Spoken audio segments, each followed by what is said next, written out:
morning, students. Welcome back to EduStar's online session. Today in our session, we are going to move on with next interesting topic of Class 8 Civics. That is, why do we need a parliament? After a long struggle, finally India became independent on 15th of August 1947 as we had a democratic government. Even before the colonial rule, the people of India was ruled by kings, that is monarchy rule. And the peoples from various backgrounds joined in a freedom struggle against the British government and all were inspired by an idea of freedom and equality.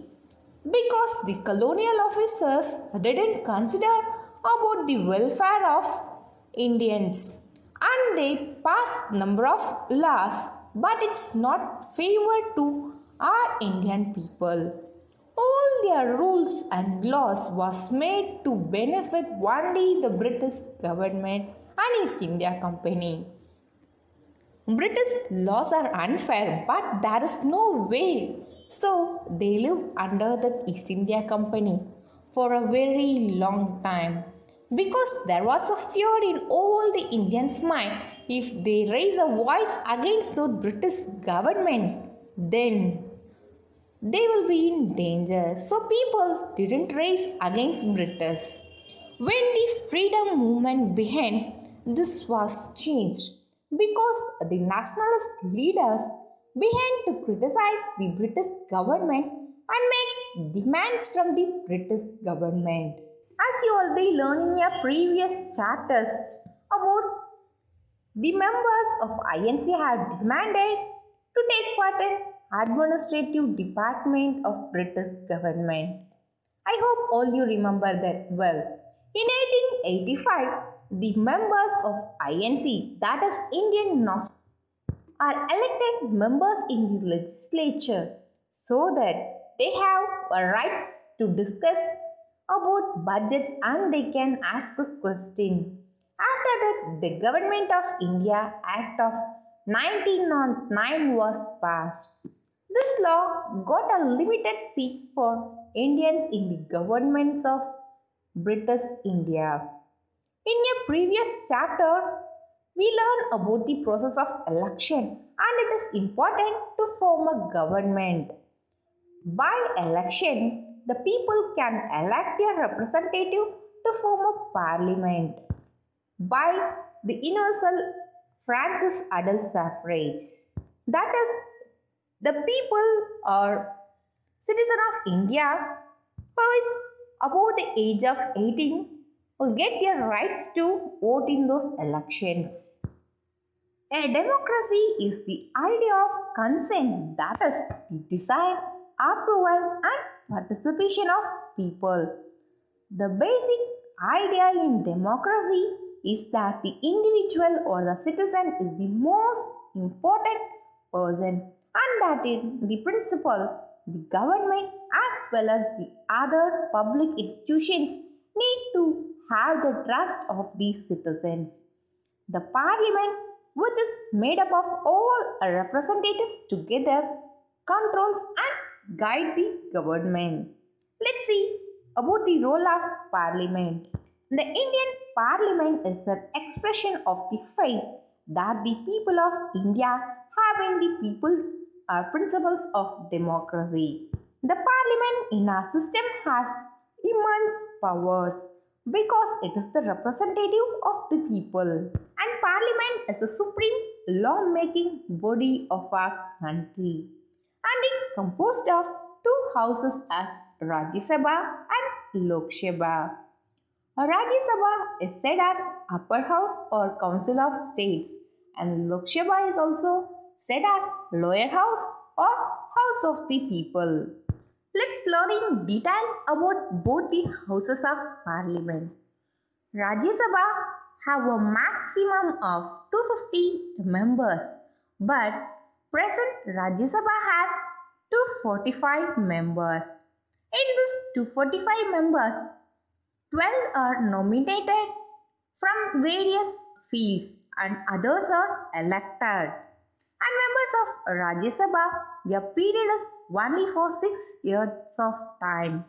And one third of the MPs of Rajya Sabha retires every 2 years of time. Rajya Sabha is presided by the Vice President of our country. The members of Rajya Sabha are elected by the elected members of the legislative assemblies of various states. So that we are saying a Rajya Sabha is Council of States.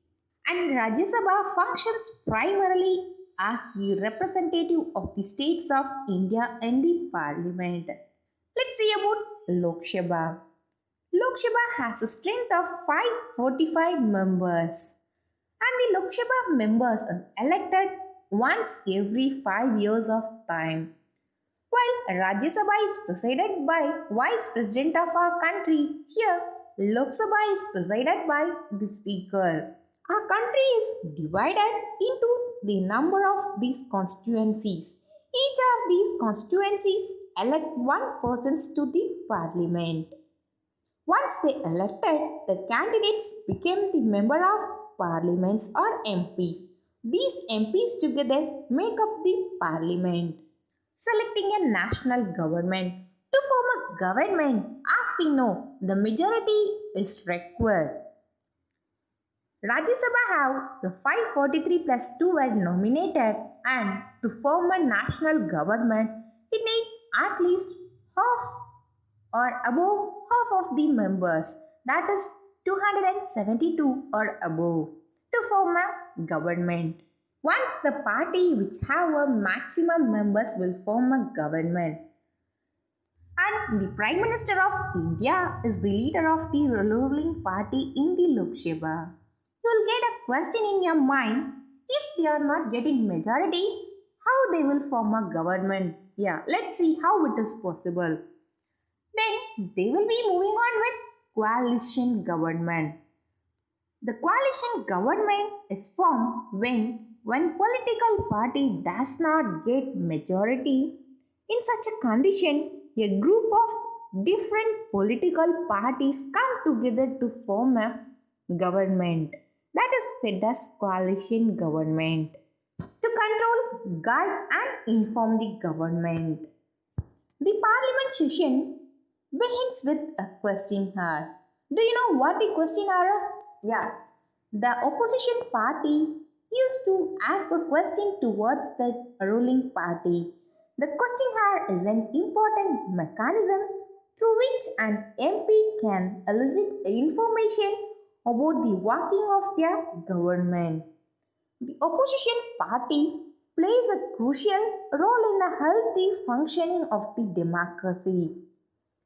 They highlight all the drawbacks in various policies and programs of the government and mobilize popular support for their own policies too.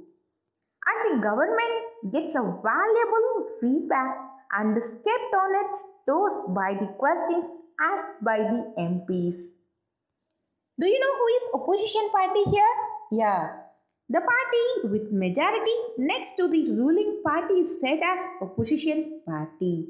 Let's see what is law making is. You will be learning about in detail in your upcoming chapters. Let me say a few words about it. Lok Sabha can initiate legislation and the bill must pass through the Rajya Sabha to become a law. The Rajya Sabha have the sole rights to review and alter the laws of Lok Sabha. Then it will be passed to a president's table.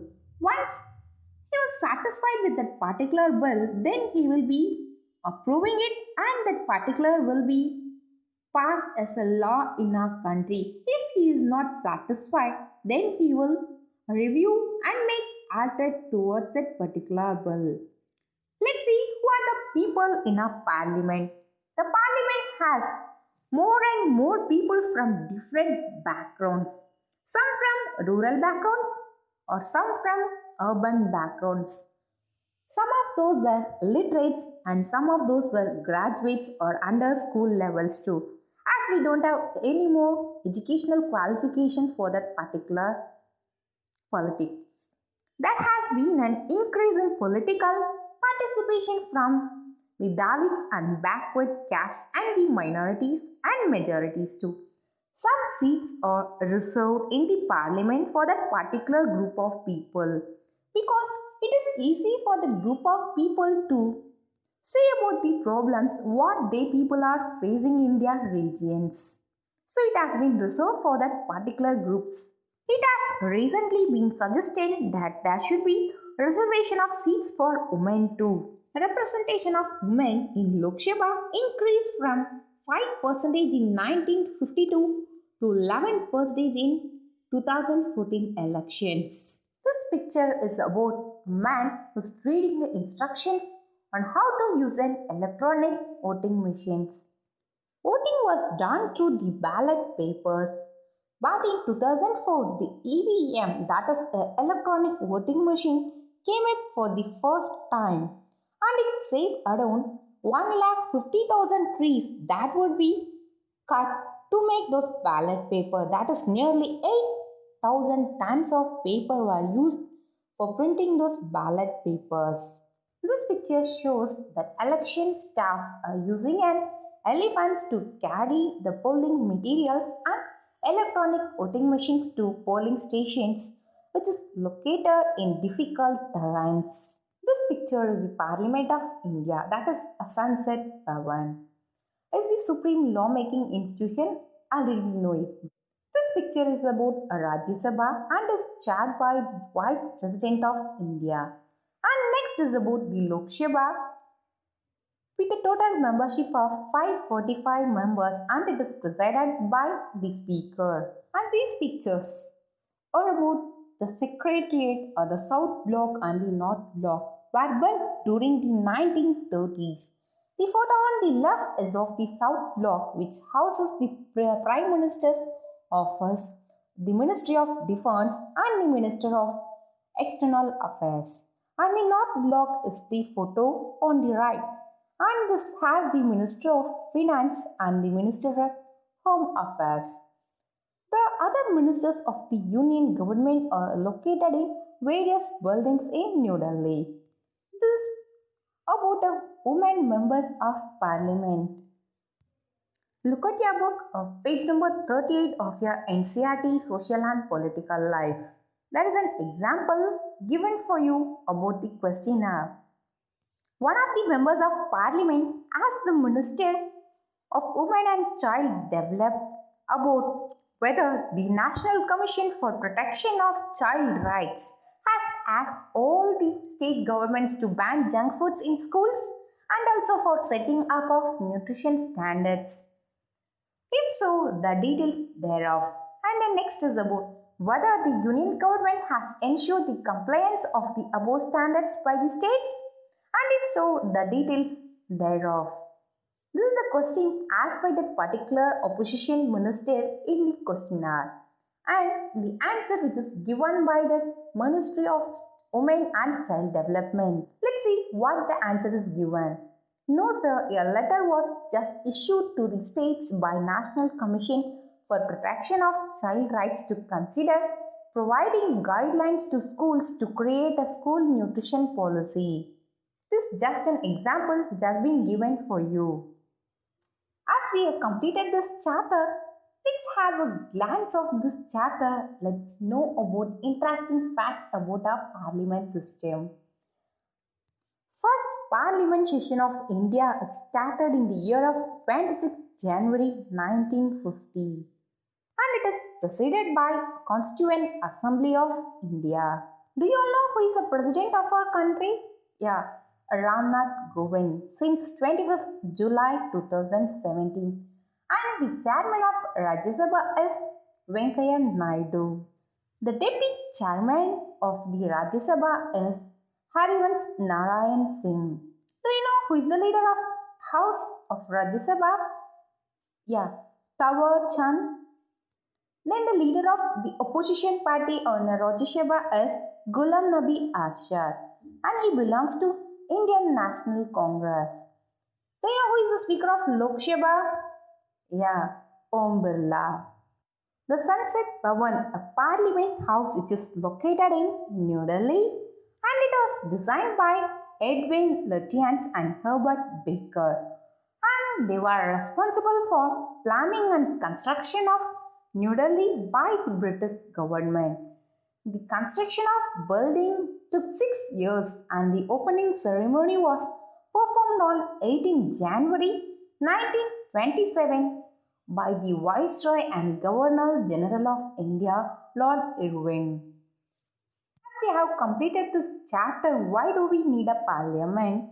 What you have to do now is you have to frame 21 word answers in your homework note and don't forget to send your mail towards it following mail ID which was there below in this video. That is edistar.8@gmail.com. Thank you all. Stay safe, stay home and stay happy.